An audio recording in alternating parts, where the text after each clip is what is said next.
Hi everyone, this is chapter 38 of Pride and Prejudice, or chapter 15 of volume 2. On Saturday morning, Elizabeth and Mr. Collins met for breakfast a few minutes before the others appeared, and he took the opportunity of paying the parting civilities which he deemed indispensably necessary. "I know not, Miss Elizabeth," said he, "whether Mrs. Collins has yet expressed her sense of your kindness in coming to us, but I am very certain you will not leave the house without receiving her thanks for it. The favor of your company has been much felt, I assure you. We know how little there is to tempt anyone to our humble abode. Our plain manner of living, our small rooms and few domestics, and the little we see of the world, must make Hunsford extremely dull to a young lady like yourself. But I hope you will believe us grateful for the condescension, and that we have done everything in our power to prevent your spending your time unpleasantly." Elizabeth was eager with her thanks and assurances of happiness. She had spent 6 weeks with great enjoyment, and the pleasure of being with Charlotte and the kind attention she had received must make her feel the obliged. Mr. Collins was gratified, and with a more smiling solemnity replied.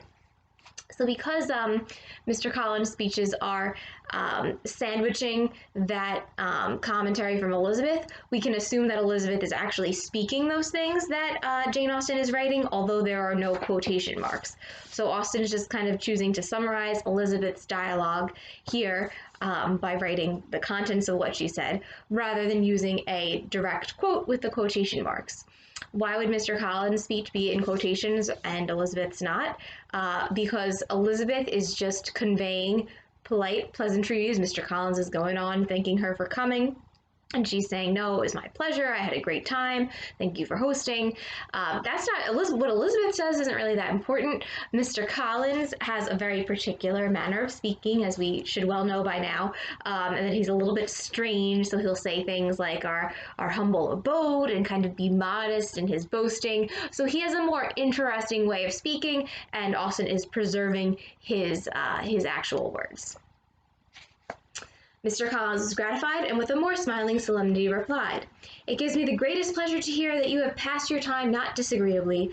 We have certainly done our best, and most fortunately having it in our power to introduce you to very superior society, and from our connection with Rosings, the frequent means of varying the humble home scene, I think we may flatter ourselves that your Hunsford visit cannot have been entirely irksome. Our situation with regard to Lady Catherine's family is indeed the sort of extraordinary advantage and blessing which few can boast. You see on what a footing we are. You see how continually we are engaged there. In truth, I must acknowledge that, with all the disadvantages of this humble parsonage, I should not think anyone abiding in it an object of compassion, while they are sharers of our intimacy at Rosings." So Mr. Collins says, even though we have this humble house, you can't have been that disappointed because you got to see Lady Catherine and Rosings, and they're great. Words were insufficient for the elevation of his feelings, and he was obliged to walk about the room, while Elizabeth tried to unite civility and truth in a few short sentences. "You may, in fact, carry a very favourable report of us into Hertfordshire, my dear cousin. I flatter myself, at least, that you will be able to do so. Lady Catherine's great attentions to Mrs. Collins you have been a daily witness of, and altogether I trust it does not appear that your friend has drawn an unfortunate, but on this point it will be well to be silent. Only let me assure you, my dear Miss Elizabeth, that I can from my heart most cordially wish you equal felicity in marriage. My dear Charlotte and I have but one mind and one way of thinking. There is in everything a most remarkable resemblance of character and ideas between us. We seem to have been designed for each other."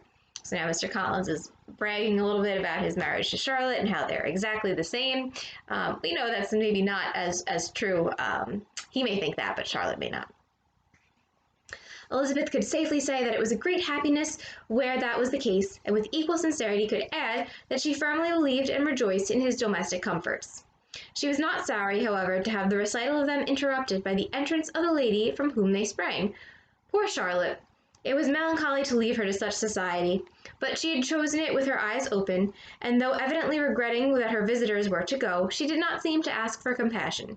Her home and her housekeeping, her parish and her poultry, and all their dependent concerns had not yet lost their charms. So Elizabeth is sad to leave because she doesn't want to leave Charlotte with Mr. Collins, but she knows that Charlotte chose this life for herself, and also that all of these things, managing this household, is really something that Charlotte enjoys. At length the chaise arrived, the trunks were fastened on, the parcels placed within, and it was pronounced to be ready. After an affectionate parting between the friends, Elizabeth was attended to the carriage by Mr. Collins, and as they walked down the garden, he was commissioning her with his best respects to all her family, not forgetting his thanks for the kindness he had received at Longbourn in the winter, and his compliments to Mr. and Mrs. Gardiner, though unknown. He then handed her in, Maria followed, and the door was on the point of being closed, when he suddenly reminded them, with some consternation, that they had hitherto forgotten to leave any message for the ladies of Rosings. But, he added, you will of course wish to have your humble respects delivered to them, with your grateful thanks for their kindness to you while you have been here. Elizabeth made no objection, the door was then allowed to be shut, and the carriage drove off. So they're about to leave, and Mr. Collins says, oh my God, you forgot to tell me to send a message to the ladies at Rosings, but I will let them know. And then Elizabeth basically just says, yes. She makes no objection.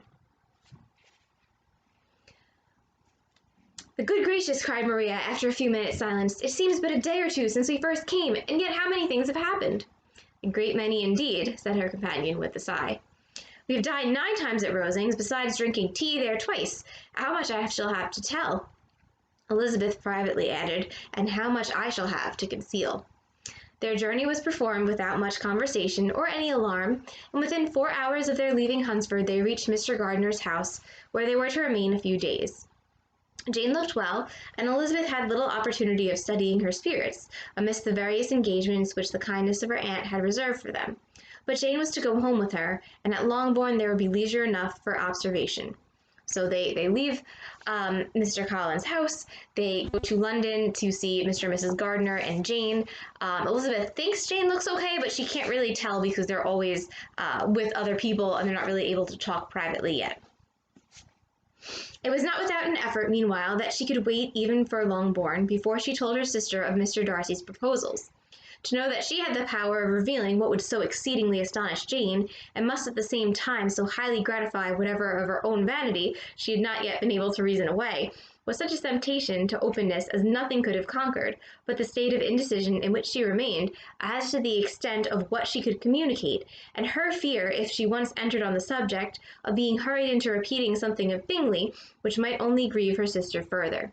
So Elizabeth has a pretty juicy secret and gossip to tell. She wants to tell Jane about Mr. Darcy proposing to her, because that's big news, but she's held back by all of the information that this will, of course, bring out about Mr. Bingley. She doesn't want to upset her sister. She's afraid of how Jane will react. So she has to figure out what she can tell about Mr. Bingley and what she can tell without hurting Jane.